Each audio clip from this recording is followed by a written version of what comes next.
ছোট্ট সঙ্গে ব্লগের পক্ষ থেকে তোমাদের সবাইকে জানাই অনেক অনেক ভালোবাসা। তো বন্ধুরা, আমরা সাই বাবা মন্দিরের উদ্দেশ্যে কিন্তু বেরিয়ে পড়েছি, আর কথা বলতে বলতে আমরা চলেও এসেছি।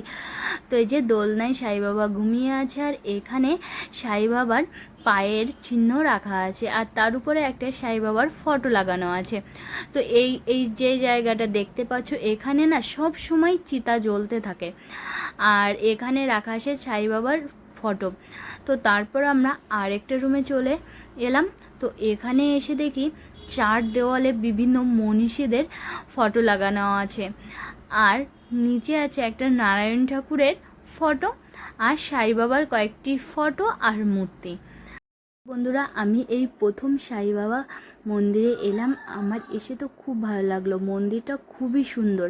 আর তোমরা আমার মতো কে কে প্রথম সাই বাবা কোয়েলে গেছো, তো আমাকে কমেন্টের মাধ্যমে জানিও। আর এই ভিডিওটা যদি ভালো লাগে তো প্লিজ একটা লাইক দিও।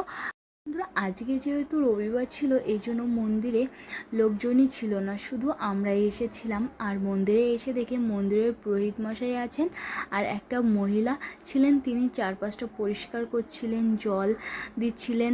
তো এইখানে না বৃহস্পতিবারে প্রচুর লোকে চাল ডাল দান করে। আর এই যে পাশে যে ঘরটা দেখতে পাচ্ছ, এই ঘরেই কিন্তু খেতে দেওয়া হয়। তো এই জায়গাটাও তোমাদের সঙ্গে একটু শেয়ার করলাম। তো তারপর আমরা সামনের দিকে এগিয়ে যাচ্ছি। সামনের দিকে যে মন্দিরটা করা হয়েছে, এই মন্দিরটাই কিন্তু গণপতি মন্দির। গণপতি মন্দিরে প্রণাম করে আমরা চলে গেলাম আরও একটা মন্দিরে। তো এখানে এসে দেখি এই মন্দিরটাই রাখা আছে ব্রহ্মা বিষ্ণু শিব। তো এখানেও আমরা প্রণাম করে নিলাম। তো প্রণাম করে দেখি পাশে আরও একটা মন্দির আছে। তো এই মন্দিরটায় আছে পঞ্চমুখী হনুমান। তো আমি এই ফার্স্ট টাইম পঞ্চমুখী হনুমানের মূর্তি দেখলাম, আর তোমাদের সাথে সেটা শেয়ার করলাম। তো এরপর আমরা চলে এলাম বাগানের সাইডটায়। তো বাগানে এসে দেখি এখানে না কালমেঘি গাছ আছে। তো আমি এই তামিলনাড়ু এসে প্রথম কালমেঘি গাছ দেখতে পেলাম।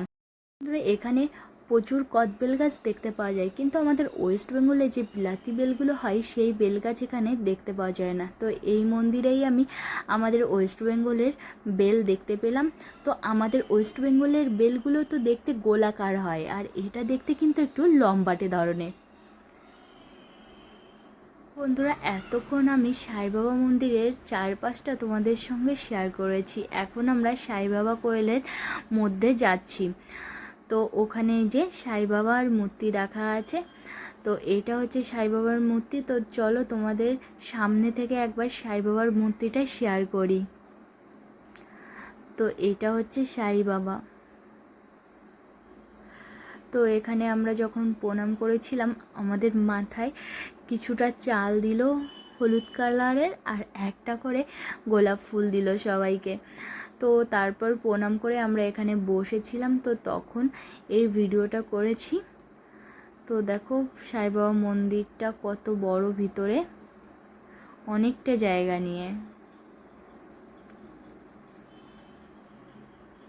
তো বন্ধুরা, আজকের ভিডিওটা এই পর্যন্তই। যদি ভালো লাগে তো প্লিজ আমার চ্যানেলটা সাবস্ক্রাইব করে দিও। আর তোমরা ভালো থেকো, সুস্থ থেকো, টাটা।